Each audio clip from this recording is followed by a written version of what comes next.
કોઈને છાંટવાની હોય તો કહેજો. લીંબુમાં કુકડ આવી ગઈ છે હો, કુકડ આવી છે, ખાંડિયું આવે છે, કોક થયું છે. તો હવે એક રાઉન્ડ મારી દે દવાનો એટલે ખાંડિયું ન આવે ભાઈ.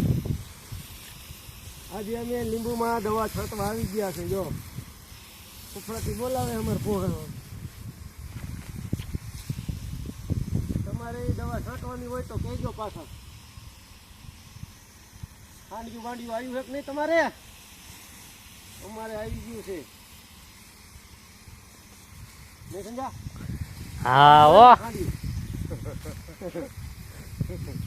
એક ભાઈ છે ધાંગધ્રા બાજુથી આવ્યા હતા આપણા લીંબુ જોવા. તમે કઈ દવા છાંટી છે? તમારે ખાંડ્યું નથી. પણ જો પાંદડા નીકળે ને એટલી દવા છાંટવી પડે. ધોઈ જા પાંદડા ધોઈ જાય. હા, પાંદડા ધોવા પડે, નકર પછી દવા રહી ને એ લાગતી નથી. બસ ને.